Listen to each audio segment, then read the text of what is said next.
të progresit, që në ende i thëmë progresit, dhe të diskutojmë pak për gjeturat kryesore. Janë vitet e para prej publikimit të raportit progresit, ende na duhet kohë që të lexojmë, kuptojmë se cilën nga gjeturat, por në këtë stad dëshirojmë të nisim një diskutim të përgjithshëm për ato gjeturat kryesore të raportit progresit dhe çfarë do të thënë ka kjo për ne.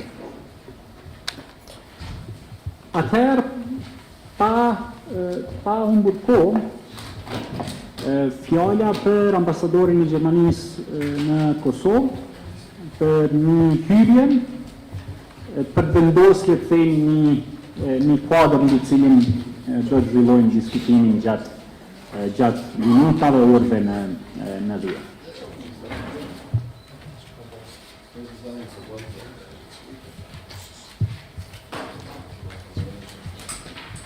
Yes, thank you, Mr. Shasha.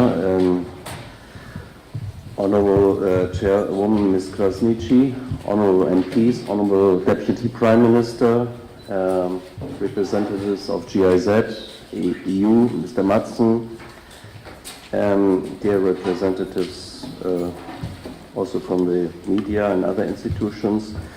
Germany, through its projects, is supporting many countries on a daily basis on developing new solutions to society's challenges. For the region, the development support has been focused in further advancing the implementation of the required reforms for EU membership. For Kosovo, Germany has been supporting EU integration reforms in 3 strategic areas: good governance, jobs and growth, and green agenda. More specifically, on EU integration, Germany through GIZ has provided a long-standing support for the Kosovo institutions towards implementation of the key reforms required in the EU integration process, in topics such as legal approximation, policy implementation, capacity building, knowledge sharing, with the countries who are more advanced in the process, and awareness raising on the benefits of the process for businesses and citizens of Kosovo. Just last week we had a common project with Croatia on twinning on a single point of contact in the trade ministry. Let me make a political point. Since having taken office last year, Chancellor Scholz has said it many times, and just lately, last Saturday, when there was a Congress in Berlin, the Western Balkans belong to the European family. EU accession of the Western Balkans 6 is a priority of German foreign policy. Russia's war of aggression against Ukraine is a stark reminder of the urgency to not only keep Europe united, but to deepen European integration even further. On the one hand, through internal reforms, but on the other hand, also through a bold and swift enlargement on its Eastern European flank. The faster the better, and I think, and that's my point today, that also of course goes for the current discussion on visa liberalization from our point of view. We need a quick solution here. I believe we all agree that the future of Kosovo lies in the EU, and we also agree that this important path requires many reforms and internal transformation processes. In other words, becoming a member of the EU is not an objective per se, but the reforms to be undertaken are important to establish effective and transparent institutions, a competitive economy, and European standards in Kosovo. As such, they serve the interests of the citizens of Kosovo. The EU country report for Kosovo is a reminder for the Kosovo institutions on the reforms that need to be undertaken for the country to move forward in the process. But what is more important is that it remains a key instrument for the development of this country. While the challenges underlined in the country report are faced with immediate discussion annually, I must admit little we heard during the year on the actual implementation of key findings. Rule of law, economic development, environment, and education remain some of the key concerns in all spheres in Kosovo, according to the current report. But the same we have the previous years. I think it is very important that the government of Kosovo enhances its commitments toward the implementation of key reforms, as it not only brings Kosovo closer to the EU, but it directly improves the lives of its citizens. And I think the scorecard we are discussing today is a good way to identify easily the challenges Kosovo still needs to tackle more vigorously in order to move forward. We also have to note down the progress achieved by the government in the topics of the right of establishment and freedom to provide services, financial services, economic and monetary policy, enterprise and industrial policy, and on customs union. The government should be encouraged to continue with such reforms in other related fields as well. When it comes to your role as Parliament, I'm aware that the Parliament last year has taken concrete measures in terms of addressing the challenges by approving the oversight plan for EU integration. Nevertheless, as I understand now, that practices is no longer valid, and this is a very traumatic to hear, as that used to be an effective mechanism for overseeing the government work in addressing challenges identified in the country report. While the government bears the highest burden of implementation, the role of parliamentary committees remain crucial for overseeing the work of the government in the implementation of those recommendations. Previous experience has also shown that the engagement of civil society organizations and media on key European topics provide a useful mechanism for better coordinating the EU integration process when scrutinizing the government. Once again, I want to reassure all of you of the support of the German government towards the Kosovo institutions in undertaking all necessary reforms for advancing the EU integration process. I hope for a good discussion, and I'm looking forward to hearing the results from the score card this year. Thank you very much.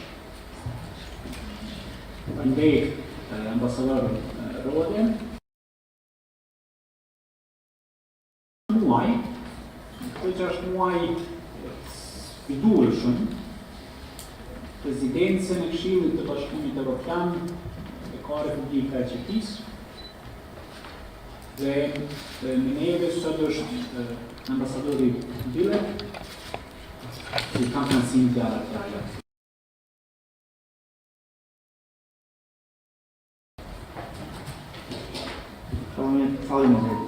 Thank you very much. Good morning.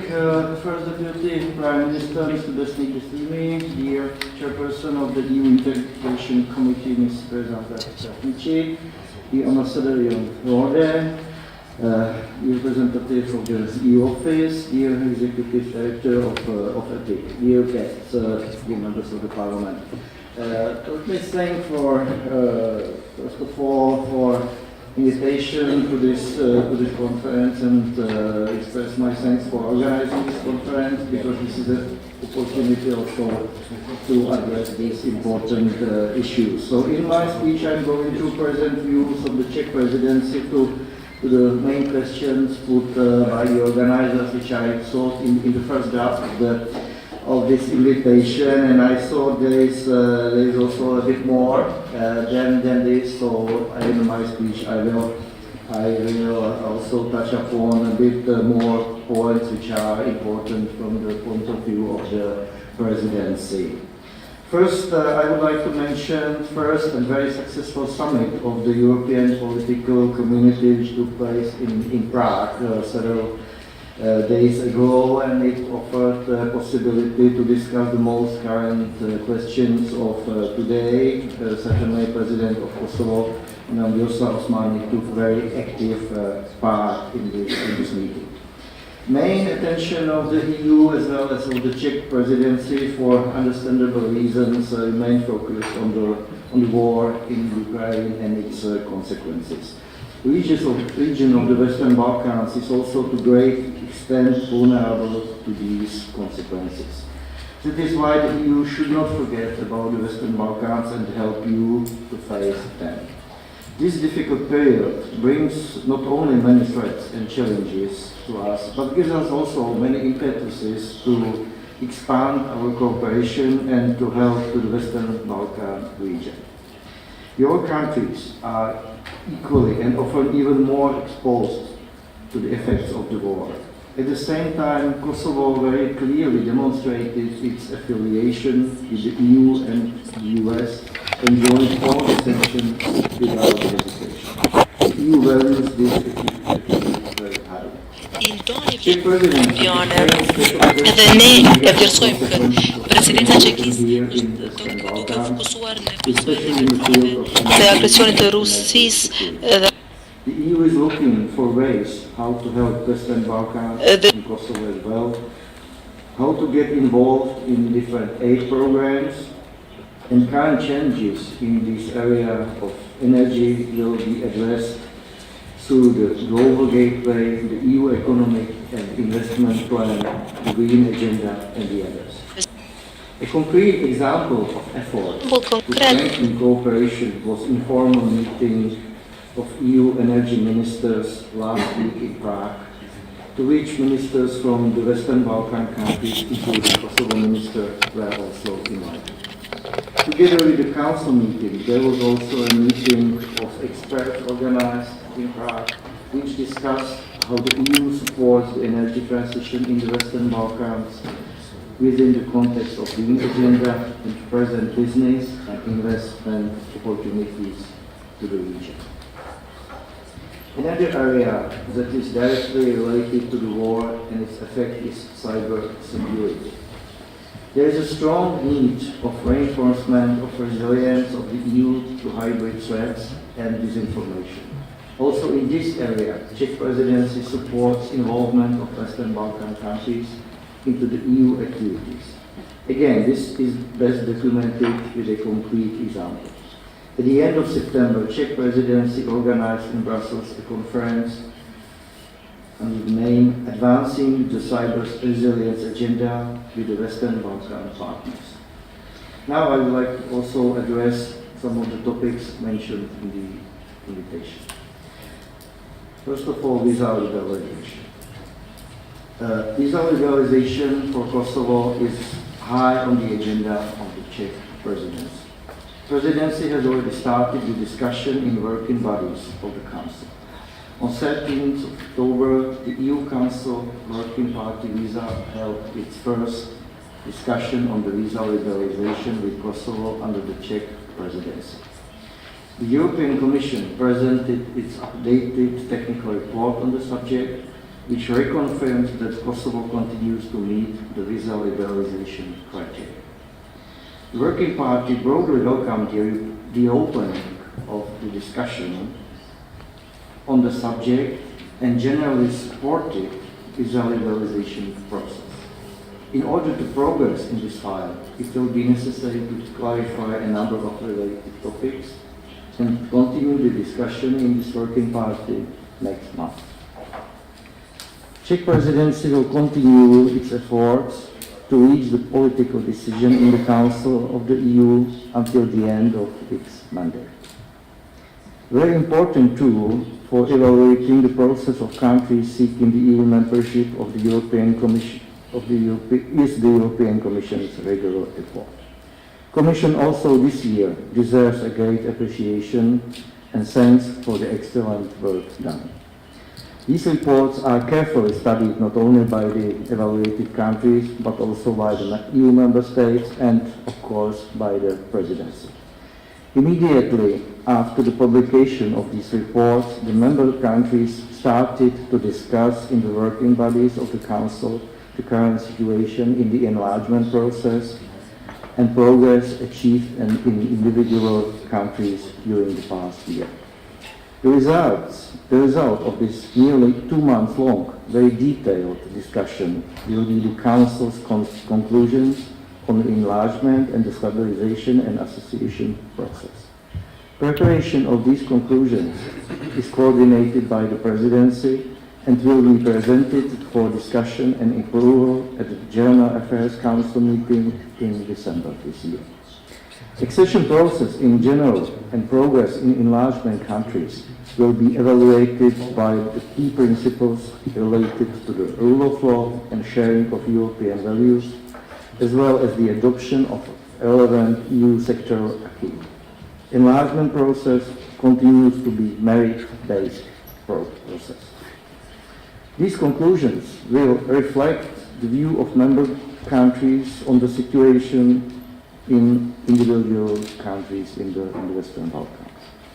The EU member states, with the help of the EC report, European Commission's report, will also assess the development achieved in Kosovo. They will very carefully evaluate progress in the area of rule of law, strengthening of democracy, human rights, media freedom, and civil society. This will go hand in hand with one of the main priorities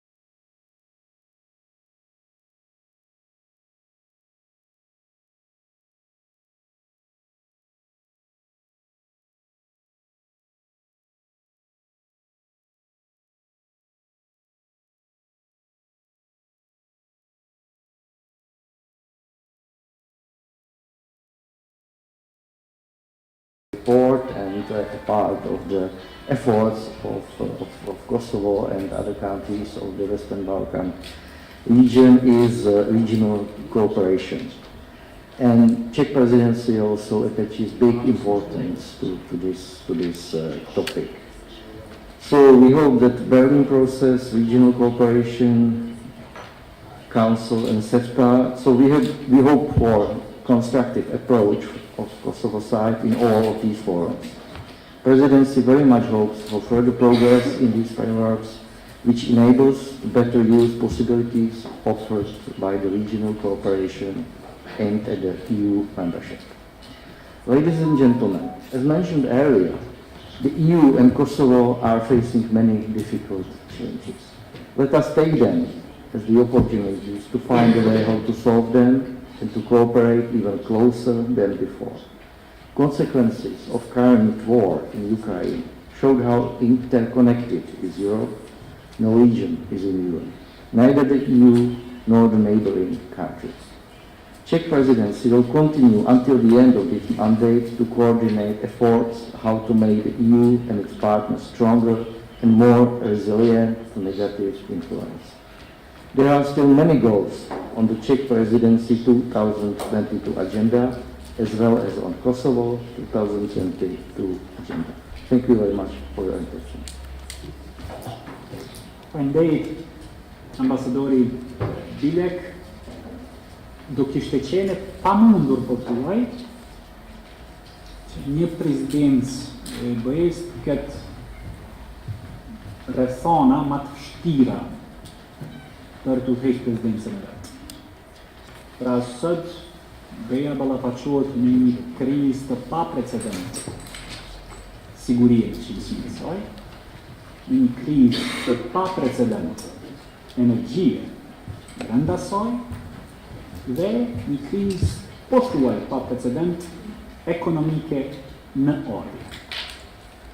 Pra përgëzoj presidencën çeke për menaxhimin e gjitha këtyre krizave në mënyrë suksesshme dhe dhe që ka arritur që në gjithë këto përpjekje të mbledh rreth vetes 44 vende sovrane si asnjëherë më parë.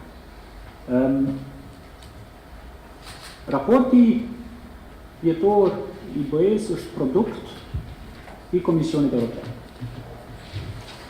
Në këtë sens, me neve sot kemi përfaqësuesin e Zyrës së Bashkimit Evropian në Kosovë, zotin Johannes Steinbach-Madsen, cilin kam kënaqësinë që ta japi fjalën dhe të ndajmë disa nga gjetrat kryesore.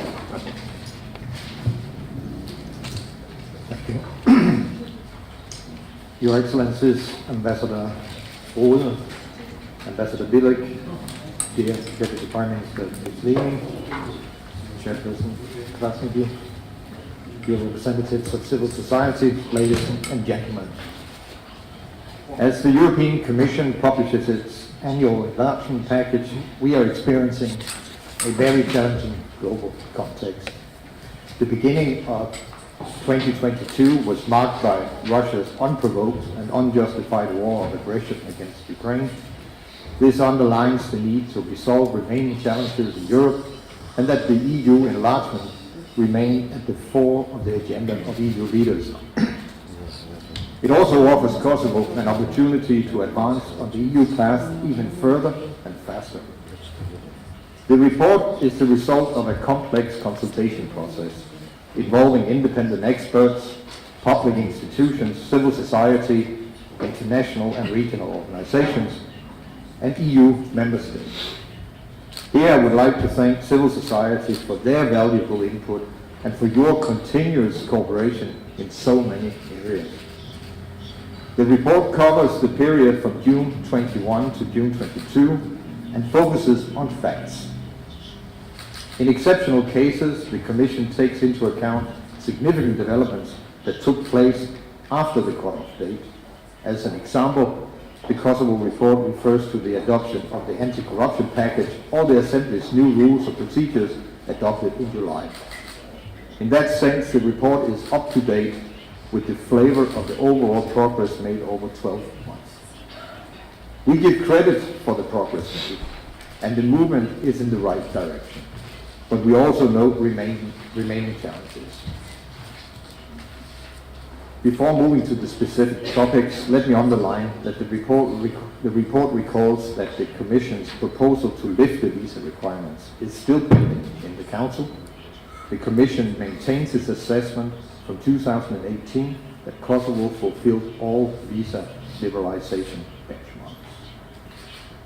Moving on to the political criteria. Let me provide a bit more information about the substance of the report. During the reporting period, Kosovo has enjoyed political stability with the government holding a solid majority in the Assembly. We welcome the fact that Kosovo has strengthened its capacity to coordinate the implementation of obligations arising out of the Stabilization and Association Agreement. Overall, Kosovo has stepped up its effort to strengthen democracy and the rule of law, to fight corruption, and to intensify legislative activities. In the Assembly, in general, opposition parties supported EU-related legislation. At the same time, and on a less positive note, a frequent lack of quorum and boycotts by opposition parties caused delays in adopting key laws. Turning to another key area, public administration reform, to highlight some positive developments, developing strategies on public administration reform and public finance management, adopting legislation to proceed with the first wave of streamlining of public agencies and launching the development of a new salary law. However, Kosovo has made limited progress in implementing the existing legislative framework. In the area of the rule of law, Kosovo has made some progress on the functioning of the judiciary and on the investigation and prosecution of organized crime and high-level corruption cases. Steps were taken to start implementing the rule of law strategy and action plan and to reform the legislative framework governing the prosecutional system.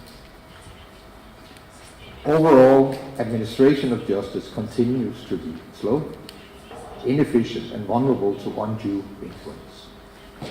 Justice reform should be addressed first and foremost by improving the implementation of existing tools to safeguard the integrity, the independence, and efficiency of the judicial system.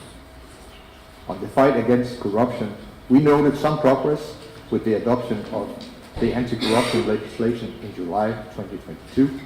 This package implements recommendations from previous reports and delivers on the European reform agenda. We encourage to make more efforts to have more proactive investigations, final court decisions, and a final confiscation of assets. Limited progress was made in investigating and prosecuting organized crime cases. The powerful tools envisaged by the legislation are not yet fully utilized. A number of successful operations targeting organized crime took place. While the legal framework broadly guarantees the protection of human and fundamental rights, more efforts are needed to implement it. More needs to be done to guarantee the rights of persons belonging to minorities, to ensure gender equality in practice, and to advance the protection of cultural heritage. Concerning the economic criteria, Kosovo has made some progress. The economy recovered strongly in 2021. Tax revenues have performed strongly in 2022, largely on the back of increased inflation and remittance inflows. We commend the government for taking some fiscally prudent positions regarding the Kosovo Pension Savings Trust and war veterans' pensions. Long-standing structural problems such as the lack of economic diversification and an insecure and unreliable energy supply make Kosovo vulnerable to the rising global food and energy prices.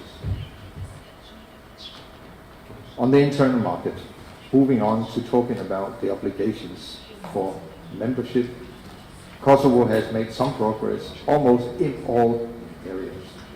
Free movement of goods, workers and capital, company law, intellectual property, competition policy, financial services. On a less positive note, Kosovo has made limited progress in consumer policy and health protection. In the area of competitiveness and inclusive growth, Kosovo made some progress in almost all areas: digital transformation and media, social policy and employment, education and culture. Kosovo is moderately prepared on economic and monetary policy, enterprise and industrial policy and customs. On the green agenda, Kosovo made limited progress in the energy sector. The coal-based and unreliable energy supply remains the prime concern. Some progress was made in the areas of transport, whereas limited progress was made in the areas of environment and climate change. Kosovo needs to increase its ambition and capacities to implement EU standards in these areas. In conclusion, we have seen some more progress in certain areas compared to last year. This includes the fight against corruption, market economy, social policy and employment, education and transport policy. On several issues, Kosovo adopted key legislation, which, once implemented, should have significant impact. At the same time, there are important policy areas where Kosovo needs to step up its efforts, like energy, consumer and health protection, and environment. We encourage you to also look at Kosovo's performance on European standards. It shows progress and gives recommendations that have a significant impact, on your daily lives, be it in relation to road maintenance, food safety, waste collection, education, business development, or the healthcare system. Andej, zoti Stenberg Madsen. Komisioni për Integrim Evropian është gardian I procesit integrues në vendin tonë. Ne kemi kënaqësinë që në vazhdimsi ndërvitesh kemi pasur bashkëpunim jashtëzakonisht mirë me Komisionin. Këtë frym edhe të vazhdu këtë bashkëpunim shumë konstruktiv dhe fjala kryetaret për juve. Faleminderit Zemush, nderuar zanash ministri I Shqipërisë, nderuar ambasador I Gjermanisë zoti Rodi, nderuar ambasador I Çekisë zoti Bilek, nderuar përfaqësues I Bashkimit Evropian zoti Lansan, nderuar përfaqësues të shoqërisë civile, nderuar pjesëmarrës. Viti 2022 në të vërtetë është një vit I rëndësishëm për procesin integrues të Republikës së Kosovës. Pas 10 vitesh dialog për liberalizimin e vizave të gjithë qytetarët e Kosovës, tani ka hyrë KBE-ja për të dhënë fund izolimit të vendit tonë. Procesi I liberalizimit të vizave ka kryer të gjitha rekordet famkeqe. Ai zgjati më shumë se procesi I liberalizimit të vizave të gjitha vendeve të Ballkanit Perëndimor. zgjati 2 herë më shumë se procesi i liberalizimit të vizave të Moldavisë, zgjati 2 herë më shumë se procesi i liberalizimit të vizave të Gjeorgjisë, zgjati 2 herë më shumë se procesi i liberalizimit të vizave të Ukrainës, po jo vetëm kaq. Zgjati më shumë se gjithë procesi i antarësimit të Kroacisë në Bashkimin Evropian, që nga marrja e vendit të statusit kandidat e deri tek antarësimi i plotë. Sidoqoftë, kjo është një histori. Tani më në fund jemi fare pranë momentit kur qytetarët tonë do i gëzohen gjirisë televizës së lirë, të cilën qytetarët e BE-s e gëzohen që nga viti 1985, ndërsa vendet tona fshin që nga viti 2009. Në këtë sens, perspektiva evropiane e Kosovës është një dekatë mbrapa vendeve të tjera të Ballkanit. Është koha e fundit të korrigjojmë këtë padrejtësi. Po ashtu këtë vit qeveria është zotuar për dorëzimin e kërkesës për antarësimin në Bashkimin Evropian. Kjo është po ashtu një drejtë e vonuar e Kosovës në procesin tonë integrues. Dënira se Maqedonia e Veriut ka aplikuar për antarësimin në Bashkimin Evropian para 18 vitesh.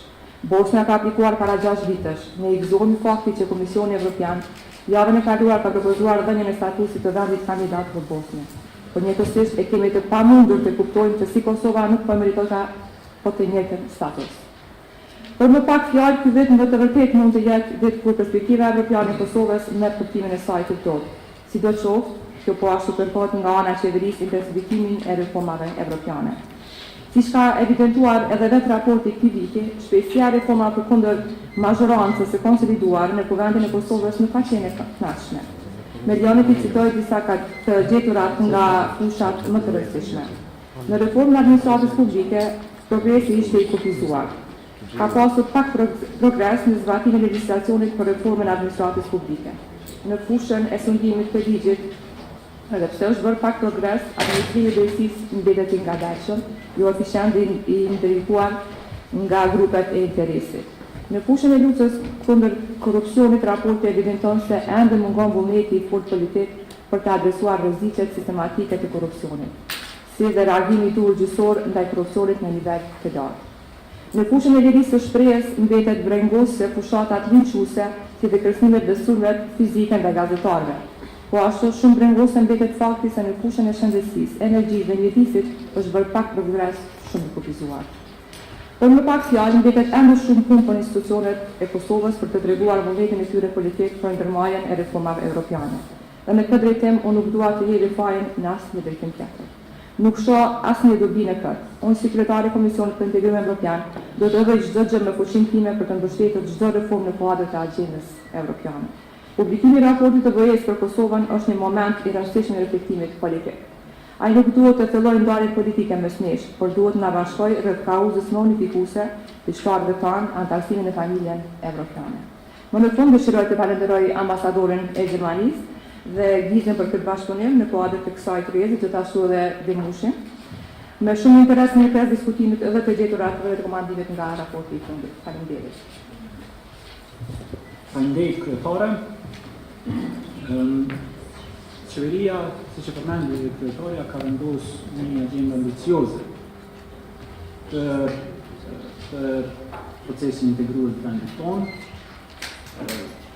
Që nga marrja e detyrës kanë bërë të qartë se dëshirojnë të finalizojnë procesin e liberalizimit të vizave dhe dëshirojnë të dorëzojnë aplikacionin për statusin e vendit kandidat. Të dy këto procese kërkojnë një punë të jashtëzakonshme. Në vazhdimsi, zëvendës kryeministri presim në shpaq që përkëthimi funksionaj.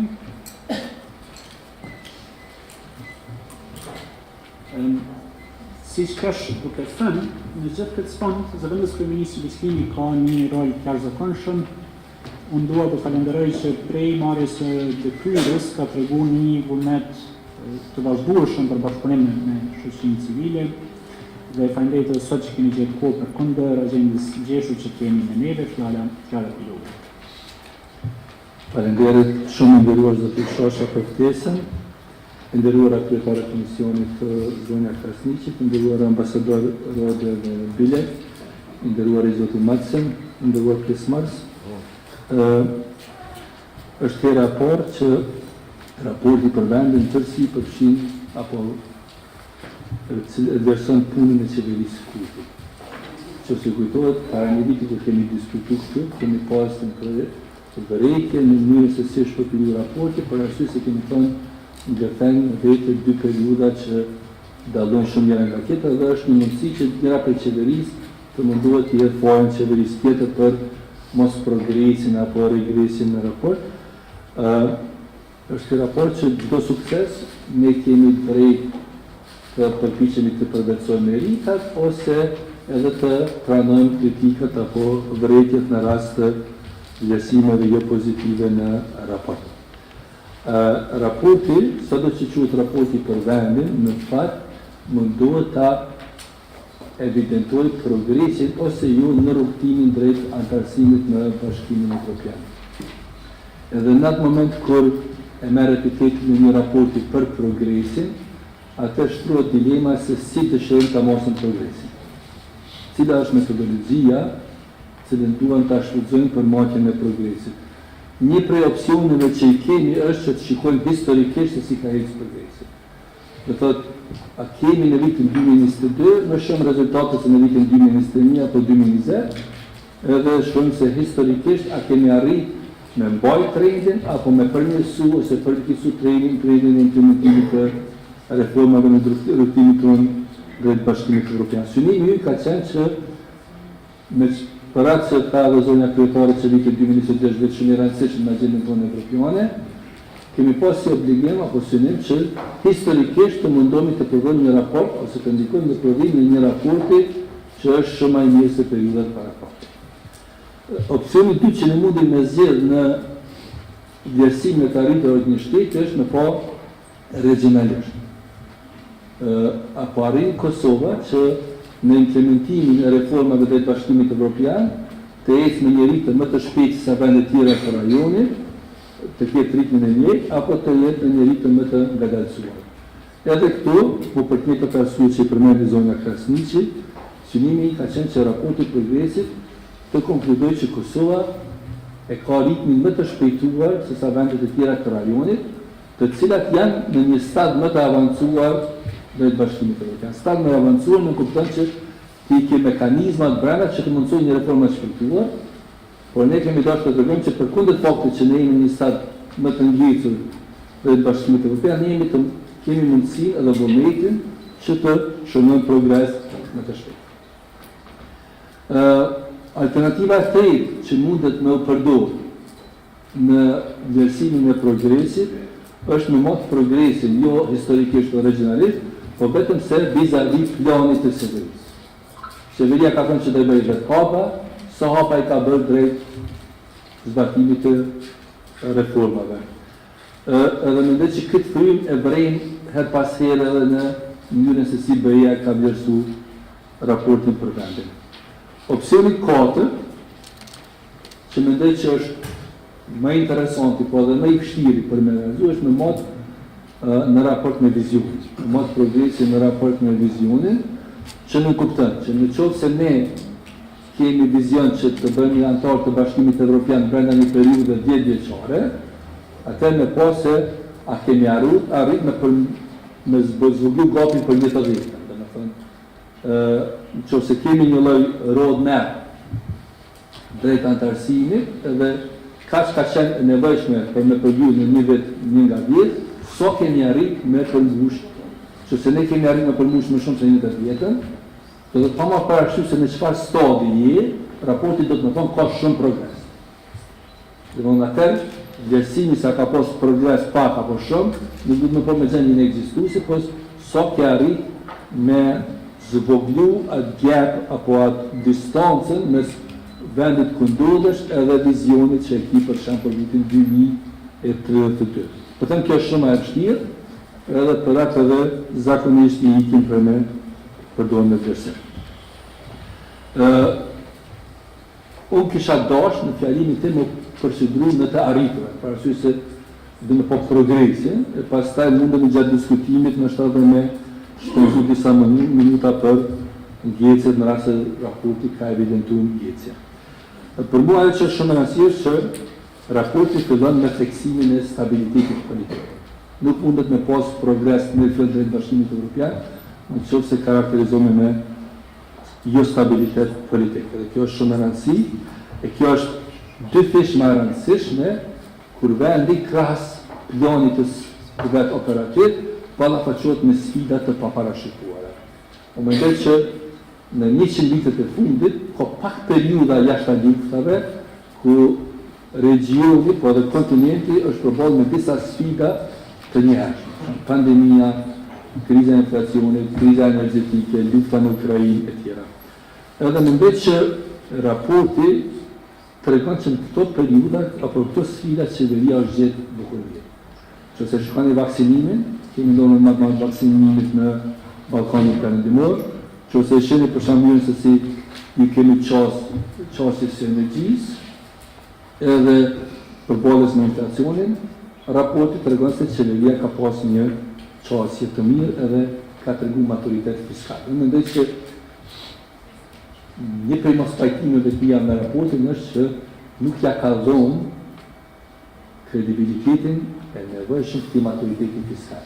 Është alfa dhe omega. Kjo është fjalia parë e raportit progresin e fillim me maturitetin fiskal të qeverisë në këtë periudhë. Për arsye se shumë çka varet nga aftësia që në periudha të krizave të tilla me i rezistu masave populiste. U thave nga parafosit, sidomos vazhdotin Matsen, që mendoj që një shumë precize mundu me i do një farë përmbledhje raportit, ndoshta unë kërkoj falje se do të ketë një përsëritje, tha që në shumë fusha ka pas progres, ku dhe tha që ka në disa fusha të bëja ka është hezitu, se nështë edhe me vlerësu sa duhet progresin që ka tregu vendit. Mendoj që ka disa fusha ku është të drejtë që ne të konspektohemi në vlerësimin që i ka dhënë Bashkimi Evropian, por duhet me kuptuar një gjë. Raporti nuk është rezultat i një programi software që i fut dhonat edhe pastaj përpilen raportin. Janë individ brenda Bashkimit Evropian që ulin edhe shkruajnë raportin, edhe duke qenë se besniku e shkruajnë raportin për Maqedoninë, drejtori për Malin e Zi, deputetja Kadriaj për Shqipërinë, mund me ndodhë që gjua e përdorur nuk është e njëjta dhe rrjedhimisht edhe vlerësimi mundet me i uniformitetit. Për shembull të harmonizimi me politikat e Bashkimit Evropian, Bashkimi Evropian vazhdimësi ka lavdu shumë Kosovën për harmonizim 100%, për kundër faktit që sipas tyre Kosova nuk ka qenë obliguar të harmonizojë politikën jashtme me atë të Bashkimit Evropian. Dhe ka vendet e tjera, me që ka statusin e kandidatit, të mundin me diskutuar të interpretimi saktë që nuk duhet Kosova me zbatu, për vendet e tjera të cilat e kanë obligim, vlerësohen më lart, se për shembull Maqedonia e Veriut, sa Kosova, për të njëjtën politikë edhe pse Kosova nuk e ka pasur obligim në harmonizu. Për mua shumë me rëndësi që për herë të parë raporti i progresit është shumë dorështrënguar ose konservativ në përdorimin e vlerësimit për ndërhyrje politike në institucionet pavarur. Për shembull, është tjera fort që nuk shohim vlerësim ku thuhet ka ndërhyrje politike në administratë, ka ndërhyrje politike në gjyqësor, në RTK, në universitetin publik, në emërimin e shkolla, në administratat tatimore, doganore, dhe që është një hap shumë i madh. Ndërprerja e vullnetit politik për ndërhyrje në politikat punësimit apo emërimet në këto institucione me rëndësi. Diska tjetër që është me rëndësi është që raporti e vlerëson faktin që kjo qeveri në 12 muajt e fundit ka arrit me i dhënë zgjidhje disa problemeve të cilat kanë ecë me vite të rralla dhe në radhë, por kanë qenë kërkesa të vetë Bashkimit Evropian. Për shembull terminale doganore. Ka vite, që nga vitë 2018, kur Bashkimi Evropian kërkon që terminalet të kalojnë në punësi publike. Hera parë, në vitin kaluar, që kërkon të kalojnë në punësi publike, terminali në Treq. Terminali në Poduje ka kalojnë në punësi publike, është duke punuar në kalimin e terminalit kryesor në aeroportin e Prishtinës, që do të zvogëlojë nevojën për terminale private në Prishtinë, edhe kjo do vazhdojë në gjithë Kosovën. Ka 12 vite që Kuvendi i Kosovës pret për në pas një rregullore të re, në vitin 2021-2022 Kuvendi ka dalë me një rregullore të re. Ka shumë vite që radha dhe raporti i vendit e kritikon Kosovën për mos miratimin e ligjit për financimin e partive politike. Në këtë vit është miratur ligji për financimin e partive politike. E njëjta agenda për racionalizimin e agjencive, nuk ka pas asnjë valë të racionalizimit për vite në radhë për kundër kërkesës së vazhdueshme të Bashkimit Evropian. Tani kemi në Kuvend dy valët e para të racionalizimit të agjencive. Pastaj kemi ligjin për rezervat e obligueshme të naftës, që ka qenë kërkesë e Komisionit Evropian që nga viti 2014, ligjin për ushqimin që rregullon sigurinë, cilësinë dhe kontrollin e ushqimit, që ishte rekomenduar nga Komisionit Evropian në Bashkimin që nga viti 2013. Do thotë njësër reformash apo njësër ligjesh që janë kërkuar nga Bashkimi Evropian për një periudhë shumë të gjatë kohore, ne kemi arritur në adresu brenda këtij viti, harrova me shtu dhe kërkesën për inspektorët e AU-vit që do të kalojnë nga niveli lokal në nivelin qendror. Tek reforma e administratës publike, raporti thotë që ka pa pozitiv në fushën e reformës, përfshirë hartimin e strategjisë për reformën e administratës publike, strategjinë për menaxhimin e financave publike 2022-2026, vazhdimi i zbatimit të strategjisë për menaxhimin e financave publike, miratimin e ligjit për valët e racionalizimit të agjencive, edhe puna që është duke bërë në projektimin për pagat e zyrtarëve civile dhe për zyrtarët publik. Tek kriteret ekonomike, raporti tregon se Kosova është treguar reziliente gjatë pandemisë, edhe përkundër sfidave theksohet rimërkëmbja dhe formalizimi i vendeve të punës që kanë ndikuar në rritje të madhe të këmbërave tatimore, por edhe në nivelin e deficitit të vitit 2021. E kemi thënë shumë herë, rritjen ekonomike për 10.7%. Kjo është verifikuar edhe nga institucionet ndërkombëtare, do thotë nuk ka dyshim, nuk është shifër e shtikur nga qeveria, por është një shifër e dokumentuar publike, e njëta vlen edhe për punësimin, për arsye se shumë herë thuhet nuk produken vendet e punës, vendet e punës nuk ekspozohen në shesh të mëko, por janë pjesë e publikimit të statistikave. Kur do të intereson, unë kam listën e të gjitha 71 bizneseve në Kosovë, për secilin prej tyre sa vende të punës i ka shtuar që nga viti 2020 deri në vitin 2022, cilat janë ndërtuar nga treja, edhe më të tregoj saktë se ku janë këto 35 vende të punës, edhe në regione, edhe në periudha kohore, edhe në veprimtari sektorit të ekonomisë, për arsye se shifrat ekzistojnë, edhe janë çastme edhe për publikun. Një element tjetër që ka qenë shumë rëndësishëm te kriteret ekonomike ka të bëjë me vlerësimin se progresi në marrëdhëniet tregtare nuk ka qenë i mjaftueshëm, dhe ka qenë i limituar, edhe ky vlerësim ka përkundër faktit që për shembull në periudhën për cilën po diskutojmë, rritja e eksporteve ka qenë 6.7%, e kombinuar 90% rritja e eksportit të shërbimeve, 50% rritja e eksportit të mandrave. Mirë po, argumenti që ka përdorur Bashkimi Evropian në vlerësimin nuk ka qenë suksesi në vëllimin tregtar, por ka qenë një element formal mos miratimi të një amendamenti të CEFTA-s, ku ne kemi të qartë arsye dhe mos aprovimit, për arsye se Kosova nuk është anëtare e CEFTA-s, është miku dhe duhet fillimisht të sigurohet që miku hiqet nga si pjesë e CEFTA-s, pastaj ne nuk kemi fare problem në ratifikimin e këtyre amendamenteve. Tek shëndimi i ligjit, mendoj që zoti Maceni përmbylli shumë qartë arritrat, sidomos te fusha antikorrupsionit, mendoj që në rrugtimin drejt Bashkimit Evropian, zhvillimi i korrupsionit dhe krimit të organizuar duhet të qenë edhe elementi kyç me cilin Bashkimi Evropian duhet me na vlerësu maturitetin e institucioneve tona për që janë pjesë e Bashkimit Evropian.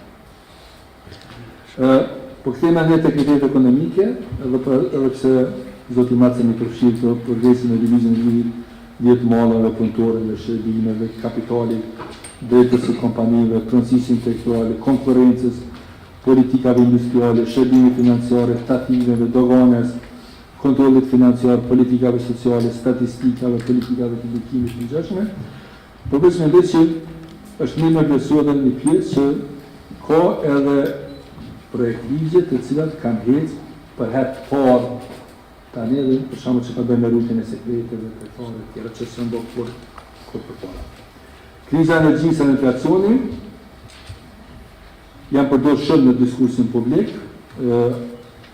edhe shumë herë me presione privat për masa apo vendime populiste, mendoj që ka qenë sukses i madh i qeverisë që ka rezistuar nga tentativave që përzgjidhni probleme afatshkurtër të rrezikojnë edhe mekanizma afatgjatë që është trusti pensional, edhe jam shumë falendërues që raporti i progresit e vlerëson këtë, edhe pse mendoj se jo mjaftueshëm. Fusha tjera me rëndësi të politika sektorale, kisha dashur me përmend avancimin e zbatimit të agjendës digjitale, marrëveshjes rajonale të roaming, që ofron konsumatorëve shërbime roaming falas nga projekti 2021. Pastaj kemi progresin në transportin, sidomos tek transporti korridor, kemi strategjinë për energji 2021, kemi marrëveshjen me MCC-n në vlerën e 236.7 milion dollarëve, kemi përhurimin e parë në Selat për kapacitetin 105 MW me 27 turbina, investim për 169 milion euro, investime për bashkët Gjermani e Izraelit.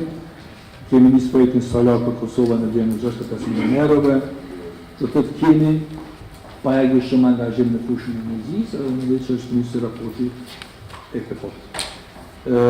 Kemi 2% buxhetit për qelën e fusha e hetimit, edhe kemi një angazhim që edhe në bashkimin e fundet e Bashkimit Evropiane dhe kredi nga CEBI të futem një shumë agresive në ndërtimin e qelëve të reja në mënyrë që edhe të përmbushim premtimet zgjadore. Tek fusha e edukimit kemi edhe marrjen e statusit asociuar në programin për kërkim dhe inovacion Horizontit të Bashkimit Evropian, ku tani kemi drejta të plota. Edhe kemi marrë statusin e kandidatit në Asociacionin Evropian për Sigurimin e Cilësisë së Arsimit lart apo ENQE.